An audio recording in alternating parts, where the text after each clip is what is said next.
जय श्री कृष्ण जय श्री राधे राधे। आपण समस्त को उड़िया मूल्यवान चैनल को स्वागत। नमस्कार बंधुगण, आपण माने अनेक समय शुणिथिबे भाग्य जहाँ थिबो ताहा ही मिलिबो किंबा भाग्य आगरे कहार चले ना, किंतु अन्यपटे कहुए कर्म ही भगवान।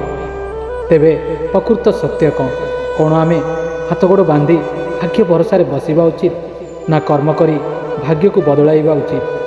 आज यही भिडियो आमे यार रहस्य उन्मोचन करवा। लोक माने कहती भाग्य जहाँ लेखा होईची ताहा ही हेबो, किंतु मु कहूची आपणकर हाथ रेखा आपण परिश्रम ठारू बड़ नुहे। बंधुगण, आमे अनेक समय हारीगले किंबा विफल हेले गोटे शब्द पछरे लुचि जाऊ, ताहा हेउची भाग्य। किंतु आपण केबे भाबिचंती कि जो मानकर हाथ नाही से मानकर कौन भाग्य नाही? निश्चित भावे अच्छी, कारण भाग्य हाथ रे रेखारे न थाए, भाग्य आपण कर्म साहस थाए। भाग्य कौन? भाग्य होची एक सुजोग, किंतु कर्म होची से सुजोग को व्यवहार करिवार क्षमता। भाग्य होची आम अतीतर कर्मर फल। आपण गतकाली जहाँ करथिले ताहा आज आपणक भाग्य। कर्म कौन? कर्म होची सेही शक्ति जहाँ आपणक आगामी कालीर भाग्य लिखिबो। जदि जड़े चाषी क्षेत्र विहन बुणव ना एवं केवल भाग्य भरोसा बसब जे भाग्य थिले धान अमल हेब, तेबे से केबे भी सफल हेब नाही। कर्म बिना भाग्य से चाबी परी जहाँ केबे ताला खोली पारिब नाही। कर्म ही भाग्यर निर्माता। शास्त्र रे लेखा अछि कर्म करबा ही आमर अधिकार, फल आम हाथ रे नाही।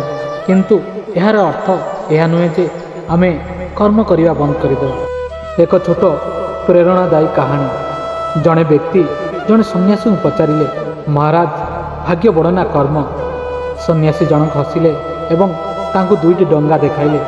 गोटे डंगारे पाल थिला एवं अन्यटीरे केवल पाउंसर कात थिला। से कहिले पवन हेउची भाग्य जहाँ तुम नियंत्रण में नाही, किंतु कात चलाइबा हेउची तुमर कर्म। जदि पवन अनुकूल अछि भाग्य भल अछि, किंतु जदि तुमे कात मारिब नाही तेबे तुमे सेठी अटकी रहिब। किंतु जदि पवन प्रतिकूल अछि भाग्य खराब अछि एवं तुमे जोरे कात मारुछ तेबे विलंबर हेले मध्य तुमे कूलरे निश्चित पहुँचब। जदि आपणक भाग्य रे एक बड़ चाकरी अछि किंतु आपण परीक्षा देबाको जिबे नाही, कर्म करिबे नाही, तेबे सेही चाकरी आपणको केबे मिलिब नाही। भाग्य केवल द्वार पर्यंत नहीं पारे, किंतु सेही द्वार को खोली भीतर को जीवाई कर्मर चाबी दरकार। श्रीमद् भागवत गीतारे भगवान श्रीकृष्ण कहते मनीष निजे ही निजर बंधु एवं निजे ही निजर शत्रु। जदि आपण कर्म करुचंती तेबे आपण निज भाग्य को गढ़ुचंती।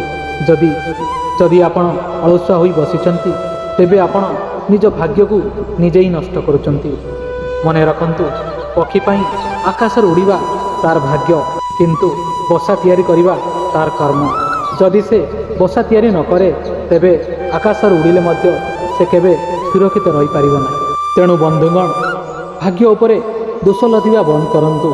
भाग्य केवल एक माध्यम, किंतु कर्म हेउची आपणक असल परिचय। जेतेबेले कौनसी काम खराब हेउची भावंतु केउटी आपणक चेष्टारे कमी रहीगला। धैर्य रखंतु, केबे केबे कर्मर फल मिलिबारे विलंब हुए, किंतु मने रखंतु भगवान का घरे विलंब अछि किंतु अंधार नहीं। निज कर्म उपरे एते भरोसा रखंतु जे भाग्य भी आपणक आगरे नईबाकू बाध्य हेब। इतिहास साक्षी अछि जे माने भाग्य भरोसा बसी नांती से माने ही इतिहास रचितंती। संसार रे एमिति कोनोसी ताला नहीं जहार चाबी नहीं एवं एमिति कोनोसी समस्या नहीं जहार समाधान कर्म पाखरे नहीं। भाग्य लेखा होई सारिछि बोली बसंतु नहीं। हुए तो भाग्य यह लेखा होता पारे जे तू कर्म कले ही सबकिछि पाइबु। उठंतु, जागंतु एवं निज कर्म द्वारा निजर एक नुआ परिचय सृष्टि करंतु।